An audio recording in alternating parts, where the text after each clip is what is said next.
Hello, it is onion harvest time, which means now is a good chance to talk about onion diseases because a couple of them pop up when you go to store the onion. So, diseases that were in the soil, they propagate, they advance when you harvest the onions and don't dry them properly, cure them properly. So, let's use this onion harvest time as a chance to talk about some onion diseases. So, onions have a unique disease life cycle where it goes through the soil and reinfects the roots. This happens because onions have very tiny root systems and their onion bulb, the fruit, is right on top of the roots. So, in a very small amount of area right near the surface that needs to remain wet so the onions can absorb nutrients, is a perfect spot for diseases and spores to overwinter as well.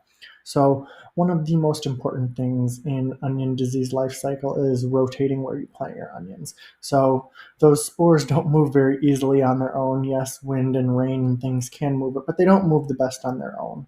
So moving where you plant your onions is the easiest way to break the cycle.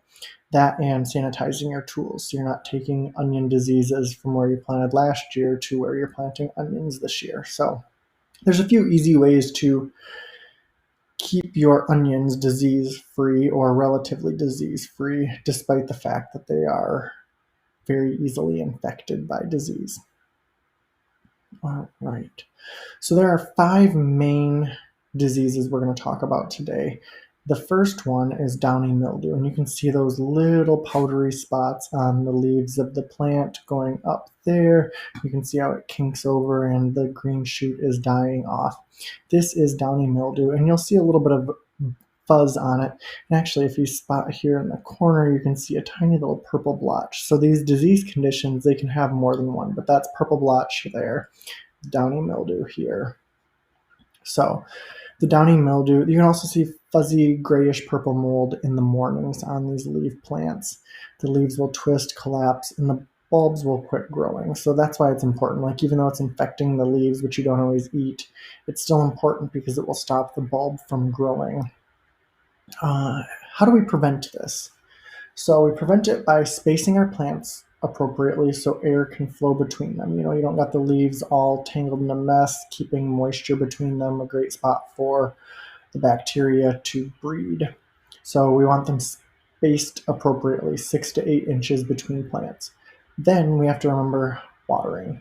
The leaves we don't want to keep wet all the time. That's a great way to spread the pathogen, increase the pathogen load. So water early in the morning so the leaves have time to dry and close to the soil level. If it gets too bad, you can use a little copper fungicide.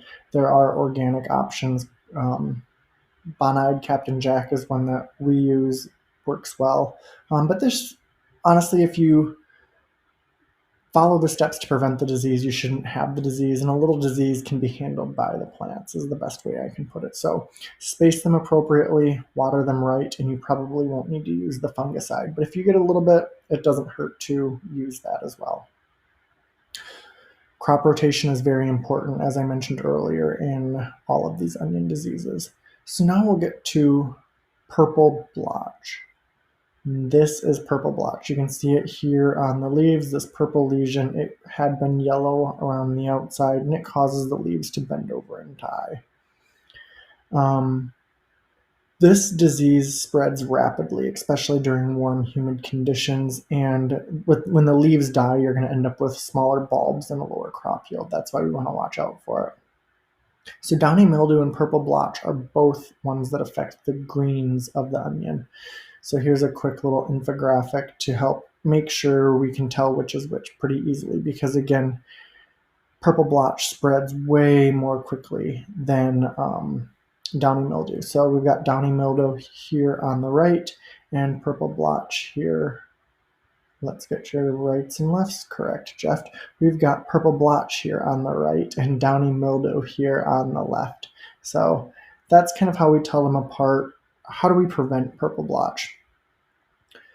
Watering at the soil level is important. Watering early in the morning is important. And then removing old debris and the onion greens that maybe fell and died in the patch. We want to remove those things so that way they're not contaminating the soil. And then rotating crops. So a lot of these onion diseases, the best way to prevent them is to rotate your crops, space them appropriately, and keep the leaves dry. So we do those few things and we're on a great track for having a disease-free onion field. Neck rot. So here's the one you have to worry about in storage. This pathogen is in the soil, and when you harvest, if you don't let the necks dry appropriately, it will go down into the onion bulb and ruin your onion that you harvested and thought you were going to have for food. So you'll see sunken gray lesions around the neck, and you'll have a gray mold forming under the dry outer layers.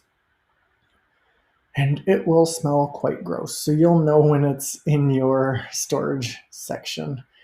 So proper onion curing is the best way to prevent this neck rot. So you're going to want to pull the onions once the leaves have started to fall and they're drying on their own. Then you're going to dry them for at least 2 to 3 weeks. You want those necks to be nice and papery. You don't really want there to be much of any green left on the roots or the leaves. Lay them out in a single layer, trim the tops and the roots off, dispose of any that are moldy or soft, and then you're going to move them into long-term storage, which can be cotton sacks that are breathable or crates like this. The last thing you want to do is put them in something that completely seals them up so they can't breathe. You want to let these breathe and have airflow on them, keep them cool. So you can get a drying rack, you can hang them. There are many ways to dry your onions, but you want to make sure that you let them dry for 2 to 3 weeks. And then store them in something that's cool and breathable. I've got a couple links here if you want to check those out. That's what we use. The next one, this is Fusarium Basal Rot. This happens right at the root bulb. So you can see this onion here, it has no root bulb. It's just a moldy mess, and you can see some of the mold and disease tracking up along there. So this disease, again, remains in the soil. It likes wet soil, and it grows and infects the onion plant at the root, so the bottom part of the bulb. Usually you won't catch this until you pull the onion up and you grab into that mushy, gross bottom as you're trying to set it out for curing. In the patch, you might notice some onions that otherwise look healthy where the leaves start turning yellow at the tips and turning down that way. That can be that the root is diseased with this Fusarium Basal Rot and it is dying. That can be what that means. So good drainage is how you prevent this one. And then again, rotate, crop rotation. So onions, garlics, those types of things. Try and have 2 or 3, maybe even 4 years between planting in the exact same spot, just so that soil has time to kill the pathogens in it and heal itself. White rot. This is the worst in terms of how long you need to wait until you're going to be able to plant in that same area again. This disease pathogen can live in the soil for 15 years or more. And that works by the sclera, which are these little black specks you can see in that fuzzy white mold that live in the soil, and they can be in there for up to 15 years. So it's really important to try and prevent this one from being in your patch. It does spread pretty readily from plant to plant, so keeping it out is the best prevention.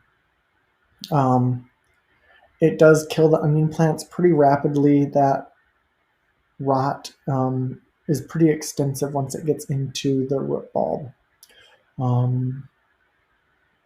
There's really not a lot to do to prevent this other than making sure that you rotate your crops. Don't plant in spots that are infected for 7 to 8 years. And one way you can maybe try and get this done quicker is solarizing the soil, which is where you, during the hottest part of the summer, you put a black plastic over it to heat the soil up even hotter. And sometimes that can kill the sclera and reduce the amount of time that you have to wait between planting in this section, in that same infected area. Now that we've gone over the worst onion diseases, let's touch on a couple of things that can help make our onion growing a little bit easier. So if you're in the cold zones, you're going to have more curing and storage diseases. If you're in the hot zones, think zones 6 through 10, you're going to have more soil-borne diseases due to the heat and the humidity, and keeping that, they're going to just be persist more easily in the soil. So preventing it. That is the best way to handle onion diseases. It's really the best way to handle any diseases. It's the best way to handle gardening and stewardship of the soil. So plant your onions the right space apart, 6 to 8 inches. Weed them so that way there's good airflow amongst your onions. Water them close to the soil and early in the morning.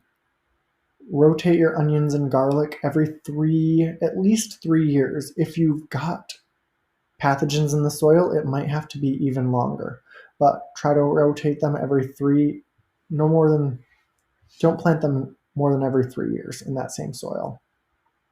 And then make sure when you harvest them that you're curing them for 2 to 3 weeks before you store them.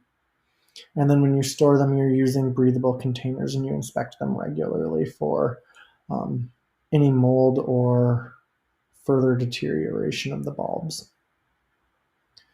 So I hope this helped. I hope everyone had a great onion harvest, and I hope they store all winter long and you can enjoy the fruits of your harvest well into next year.